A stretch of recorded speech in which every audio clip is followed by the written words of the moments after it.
when my son called me old man after forging my name for a $200,000 loan, something inside me cracked. At 68, I thought I'd seen betrayal in many forms. A failed marriage, a business partner who vanished with my investment. But nothing prepared me for the moment your own blood says, it's just money. The bank called me on a Tuesday. Polite tone, routine question. Did you apply for a business loan last week? I laughed. I'd been retired for 5 years. When they read me the application, every detail matched me. Social security number, home address, even the signature. But it wasn't mine. My hand shook as I hung up the phone. I dialed my son. He picked up. I asked him. He didn't deny it. Instead, he chuckled. Relax, Dad. You weren't using that money anyway. I raised that boy. Alone. I gave up nights and weekends to send him to college. And now, standing in my kitchen, hearing his voice turn my trust into mockery, I realized something. The son I thought I knew never existed. And the man I'd been, too soft, too hopeful, was about to die. Before we dive into the story of betrayal, revenge, and a twist that not even blood can survive, make sure to stick around. You won't believe what happened when I sat across from my son at our final dinner together and told him what I really thought of him. Ban shem thufan huk ne jan jumanva giu shanchuanehe. Nuok. Min sitiep tuk voy. When I turned 68, I didn't expect my body to become a liability. But 2 months ago, after a dizzy spell at the grocery store and a visit to the ER, a young doctor with a kind smile and dead serious eyes told me I had to slow down. Minor heart damage, he said, manageable if I managed my stress.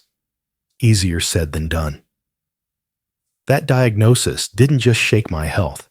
It cracked open something far older, regret. I'd been divorced since I was 34. My son, Jason, had been 4 when I left his mother. Not because I didn't love them, but because I was young, scared, and far too ambitious. I convinced myself back then that providing for my son was the best way to love him. That checks in the mail mattered more than birthday candles or weekend visits. It was a lie I lived with until that ER visit, when I realized I might not have many more chances to fix what I'd broken. So I called him. Jason picked up after the 3rd ring. The pause before his voice hit the line was thick. Hi, Dad. It didn't sound angry, just distant. We hadn't spoken in almost 10 years, not since my retirement dinner when he showed up late, said nothing, and left early. I'd sent Christmas cards, a few voicemails on his birthdays. But silence had been our rhythm for so long, I wasn't sure what music we could make anymore. Still, I tried. I was thinking, I said. Maybe you'd like to come stay with me for a while. Just a couple weeks. You know, catch up. Another pause.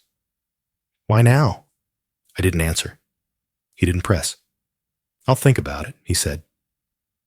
3 days later, he stood at my door with one duffel bag and a guarded look. Jason, at 36, was taller than me, leaner, but his eyes were his mother's, dark, intense. I hadn't seen them up close in a decade. He didn't smile, but he didn't walk away either. I took that as a win. The first few days were stiff. We moved around each other like strangers in a shared motel, polite, quiet, but with history humming under every sentence. I cooked breakfast. He worked on his laptop, or so I thought. One night, we sat on the back porch, sipping tea. Jason finally spoke. You know, he said, you chose your career over me. I froze. He wasn't accusing, just stating a fact. A raw, bleeding fact. You left, and every time I thought you'd come back, you sent a check instead. I thought I was doing the right thing, I said. I thought success would mean something, that I could come back when everything was perfect. Jason gave a small, tired laugh. Yeah. Well, life's never perfect, and neither were you. I nodded. I had no defense. He looked at the lawn. I'm not doing so great, if I'm honest. I turned to him, surprised. What do you mean? He hesitated. Lost my job 6 months ago. My girlfriend left. Credit cards are maxed. I'm trying to freelance, but the work's slow. That wall of coldness cracked, just a little.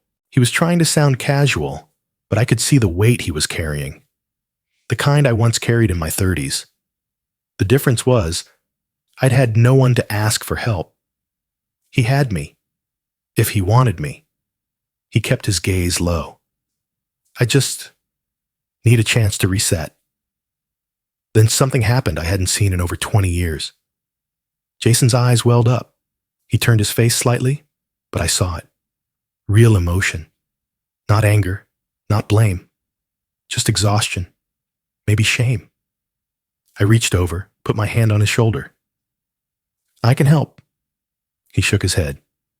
I don't want to take advantage. You're not. I want to.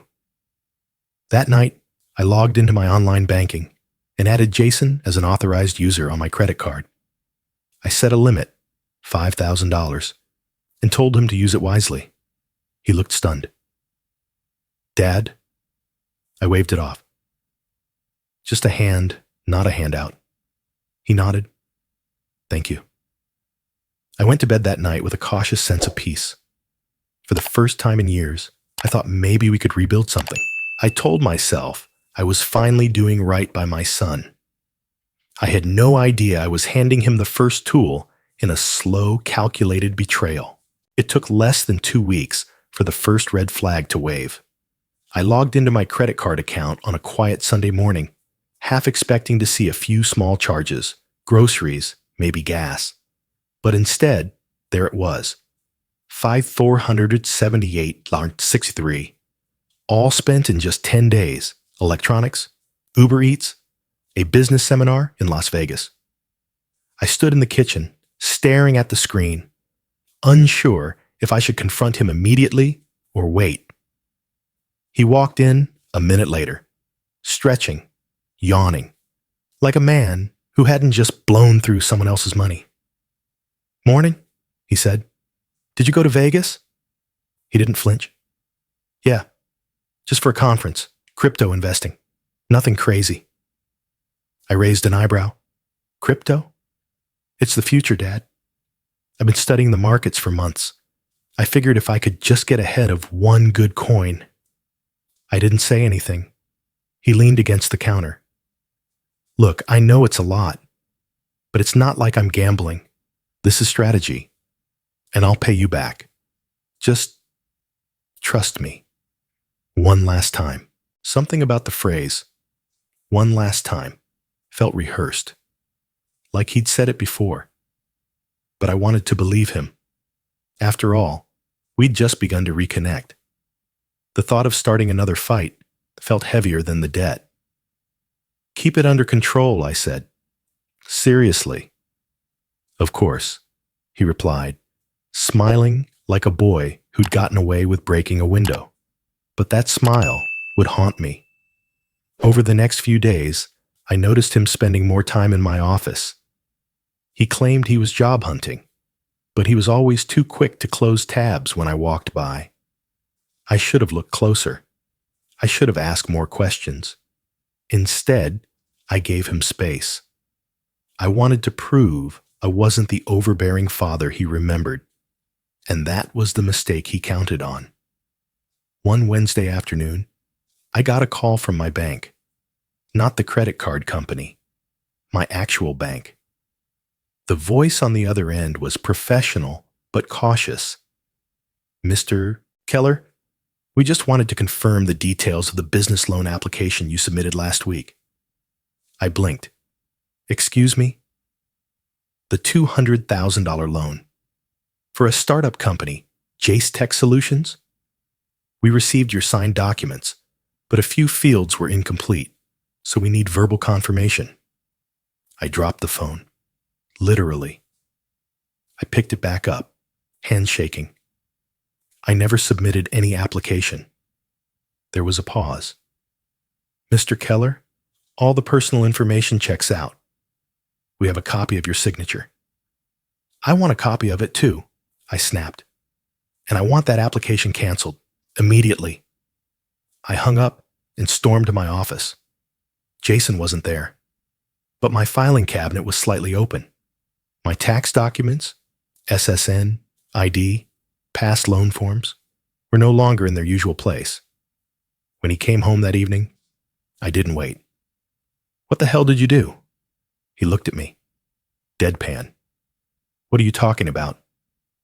You used my name, my credit.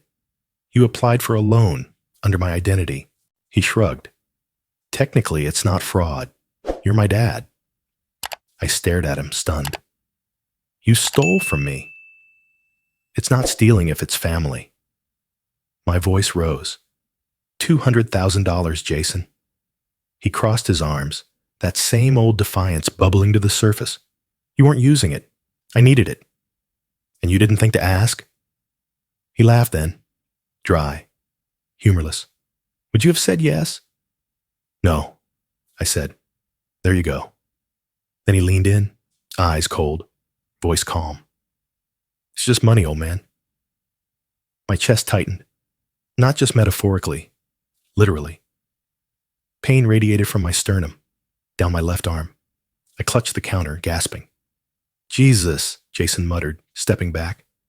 I dropped to one knee. He grabbed his phone, dialed 911. Yeah, I think my dad's having a heart attack. 1829 Willow Avenue. Hurry. Then he left, just walked out, left the door open behind him. Paramedics arrived minutes later. I was still conscious, barely. They worked fast. Oxygen, nitroglycerin, calm voices, but all I could hear was that sentence, echoing like a curse. It's just money, old man. The beep of the heart monitor was the first sound I heard.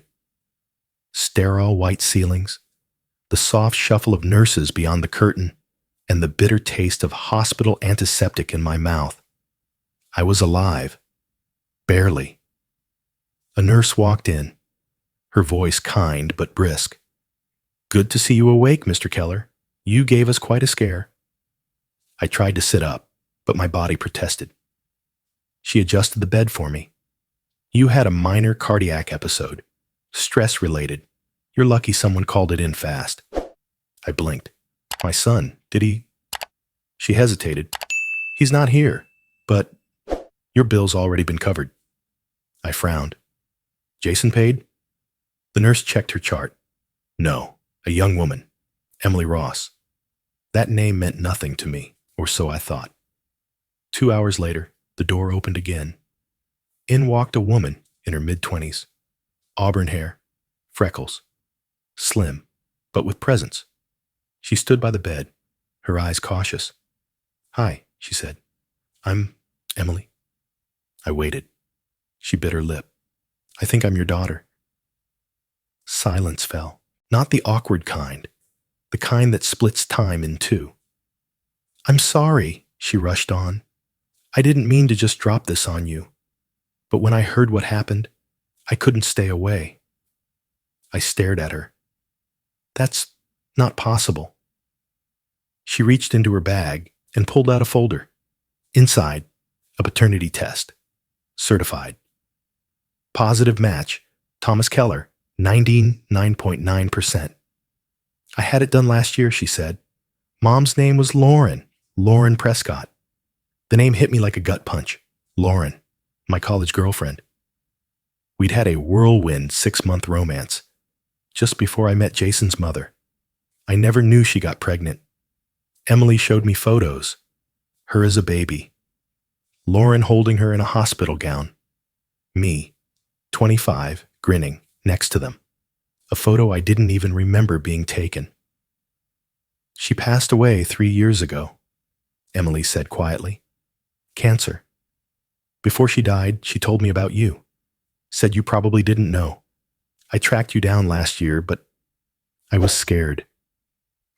My hands trembled as I held the photo. I left Jason, and I left you without even knowing. I wasn't there for either of you. Emily sat down. You didn't choose to leave me, but Jason, he thinks you did. I closed my eyes.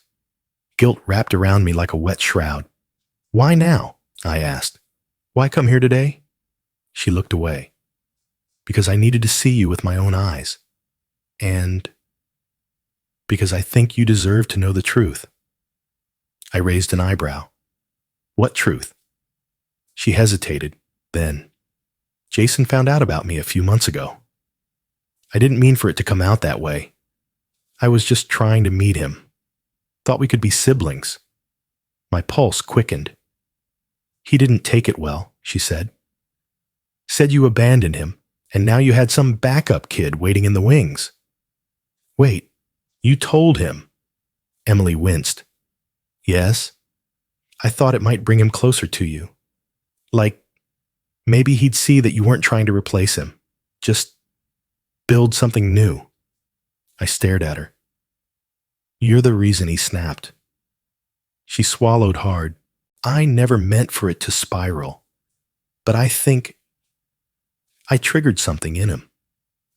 I turned my head toward the window, the weight of everything pressing down. The betrayal, the heartache, the strange irony that the one good thing, this daughter I never knew I had unknowingly set off the grenade. He used my name to steal, lied to my face, left me to die. Emily's voice softened. Jason used to love you, you know. Mom told me he kept photos of you when he was a kid, even after you left. I closed my eyes. And now? She didn't answer. The silence between us wasn't empty. It was full of everything I never said to either of them. For years, I thought I could fix the past by showing up. But maybe some absences echo forever. The hospital released me 2 days later with a prescription, a referral to a cardiologist, and one piece of clarity I hadn't possessed in years. I was done being the victim. I didn't tell Jason I was home. Instead, I sat at my kitchen table, laptop open, heart steady, hands calm, in a way they hadn't been in weeks. The first thing I did was lock every account he had access to. The credit card was shut down. My savings were moved to a new account. I froze my credit reports with all 3 bureaus and flagged my social security number. Then I called a lawyer. She was younger than Jason, but sharp. Her name was Clara. After I explained the situation, she didn't blink. Identity theft within families is more common than people think, she said, but that doesn't make it less criminal. I don't want the money back, I said. I want him held accountable. I want my name cleared. I want my dignity back. She nodded. We'll start with a fraud report, but we'll need more. Documentation, proof. I already had some. Bank statements, the loan documents forwarded to me by the bank, my credit history changes. But Emily had more. I'll help, she said without hesitation. He trusted me, still does, kind of. Emily began messaging Jason under the guise of reconciliation. She told him she was sorry for blindsiding him, that she wanted to make things right between them. She asked casual questions, what he was doing with the money, whether the investment worked out, where he was keeping his records. Jason, ever the overconfident fool, replied like a man who thought the world was still his chessboard. He told her everything. He dumped the entire $200,000 into a high-risk crypto fund that promised 10x returns in 30 days. The site was now gone, vanished. No support, no withdrawals, no recourse. Emily screenshot every message. I stared at the screen, a hollow ache in my chest. He lost everything. She looked at me. He never had anything to begin with. I sent it all to Clara. The timeline, the forged documents, the crypto scam, the lies. Then we filed the fraud report. A week later, Jason's world began to unravel. It started with a simple bank login rejection, then a hold on his checking account, then calls from investigators he didn't expect. He came by the house, banging on the door, yelling through the mail slot, "Dad, what the hell's going on?" I didn't answer. Emily did. She opened the door, slowly, arms crossed. "What did you do?" Jason demanded. "I'm trying to help you," she said, her voice level. "But you need to face this. You took things too far." "You're siding with him?" "No," she replied. "I'm siding with the truth." He laughed, bitter, wild. "You think he cares about us? He didn't even know you existed until last week." Emily's jaw tightened. "And he's still doing more for me than you ever did." Jason's expression cracked for the first time. Not rage, not smugness, just confusion.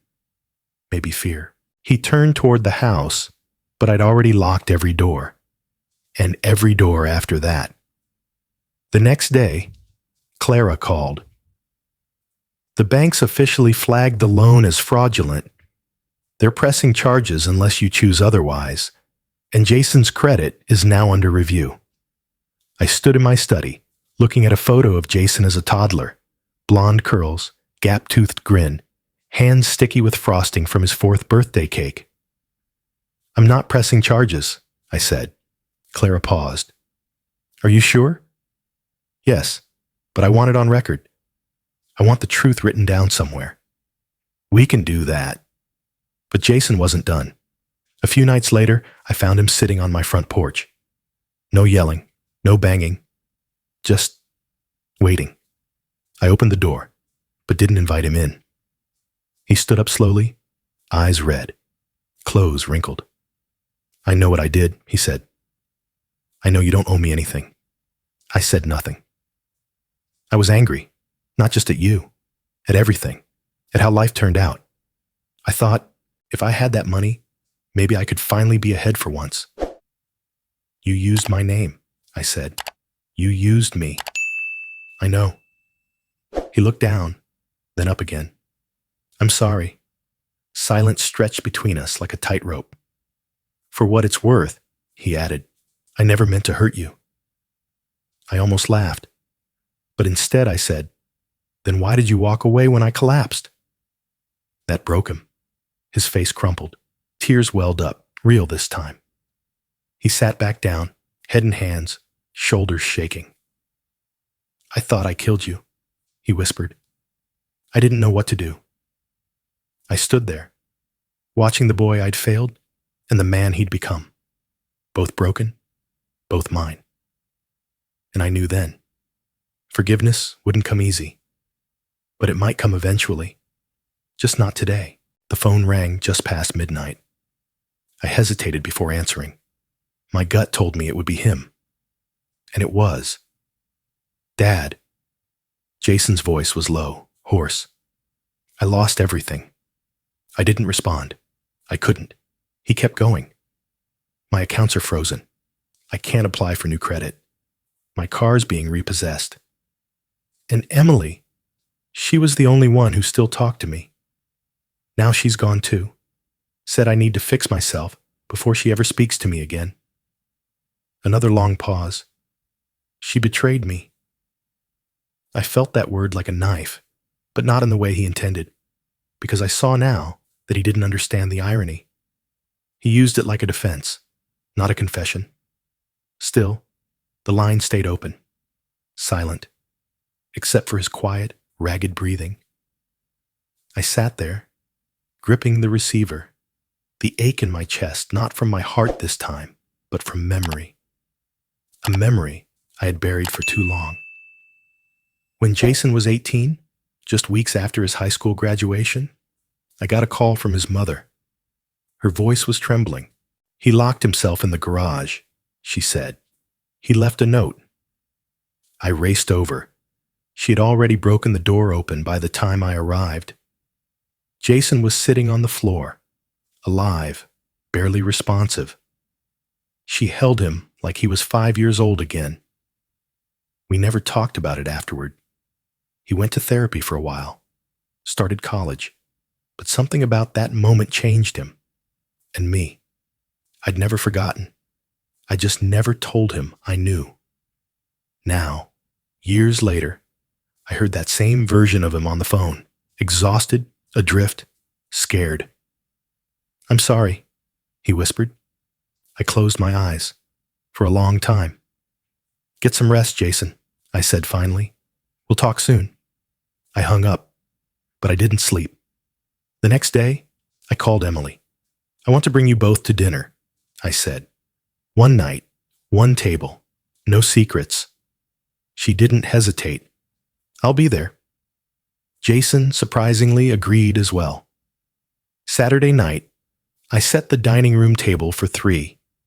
Candlelight, roasted chicken, a bottle of wine Jason once said he liked. They arrived within minutes of each other. Emily, in a blue dress, calm. Jason, in a worn hoodie, eyes sunken but alert. No one touched their food. I placed a manila folder in the center of the table. "This," I said, "is everything. The loan papers, the credit reports, my medical bills, and the DNA results that confirmed Emily is my daughter." Jason looked at the folder like it might bite him. "I wanted you both here because I'm tired of the silence, of the lies, of pretending we're a family without actually being one." Jason clenched his jaw. "What's this supposed to be? A trial?" "No," I said. "It's a reckoning." He looked down, then back up at me. His eyes shimmered. "I didn't want the money," he said. "I mean, I did. But not like that. I wanted to hurt you, make you feel what I felt." His voice cracked. "You left me, Dad. You chose your work, your new life. You thought sending checks was enough. You were never there." I swallowed hard. "You know what it's like to sit alone on your birthday, waiting for a call that never comes?" Emily reached for his hand. He pulled away. "I thought if I took from you, if I made you hurt, maybe you'd understand." His shoulders shook. And then, for the first time since he was a boy, Jason wept. Loud, messy, unrestrained sobs. I didn't move. I let it happen. He needed to fall. Then Emily spoke, voice steady. "You wanted him to feel what you felt? Then you should know something." Jason looked up, blinking through tears. "I told you about me on purpose," she said. "I knew it would upset you." He stared. "What?" She didn't flinch. "I wanted you to feel betrayed, because I saw how angry you were, how entitled. And I thought, maybe if you felt what it's like to be blindsided, you'd finally grow up." Silence. "I didn't expect you to burn everything down," she added. "But I lit the match." Jason looked between us, completely unraveling. "This was all a setup?" "No," I said. "This was life, messy, unfair, complicated, and sometimes the people you think are your enemies are just the ones holding up a mirror." We sat in that silence for a long time. Eventually, Emily picked up her fork. Jason did the same. Dinner was quiet. But it was real. 3 months after that dinner, Jason left the city. There was no dramatic goodbye, no airport hug, no promises to call every Sunday. Just a quiet note left in the mailbox. "I need to start over somewhere I can look in the mirror." I kept the note, folded, in my wallet. Not because it made me feel better, but because it reminded me that accountability, however late, was still possible. He moved to Oregon, got a job at a hardware store, lives in a shared apartment, according to Emily, who checks in with him more often than I do. We don't speak much, but I think about him every day. Emily and I talk once a week, sometimes more. We meet for coffee, walk through the park. She tells me about her students. She teaches high school English. I try not to call her kiddo, though it slips out sometimes. We're not father and daughter in the full sense. There are no Father's Day cards, no old photos framed on her desk. But there's honesty. And maybe one day, something close to closeness. One rainy morning in March, I listed the house for sale. It was too big, too full of ghosts. The agent was confused at first. You could rent this out, retire in comfort. I nodded. I already retired once. This time, I'm just trying to clean the slate. I sold it for $680,000. After clearing the mortgage and expenses, I was left with a sizable chunk. I kept half. The rest, I donated to a local nonprofit that helps homeless youth, those who age out of foster care and have nowhere to go. I wrote the check anonymously, just a line in the memo, for the ones no one came back for. I thought it might make me feel redeemed. It didn't, but it made me feel useful. And that was something. My credit, thankfully, was restored. The fraudulent loan was wiped. The investigation ended with a closed file, no charges pressed. The bank even sent a formal apology, though it felt hollow. Still, numbers can be fixed, reputations repaired. What remains broken is what lies between numbers. Some mornings, I stare at the ceiling and wonder what I'd do differently. Would I have stayed in the marriage? Given up the promotion? Skipped the trips? And every time I realize, the only thing I'd do differently is choose to show up. Not with checks, not with excuses. Just be there. But life doesn't rewind. It only teaches. I speak to men my age sometimes, at community centers, libraries. Quiet talks about things they don't always admit. The regrets, the strained calls with grown children, the grandkids they've never met. I always start with the same sentence. Don't think money can buy back time you never spent. They nod. Some look away. Others tear up. And in those faces, I see fragments of myself. I tell them, success without presence is a kind of slow abandonment. That chasing legacy while skipping birthdays creates a debt no wallet can settle. And that when we disappear for years, we don't just miss out. We leave wounds. People talk about fatherhood like it's a switch you flip. You either are or you aren't.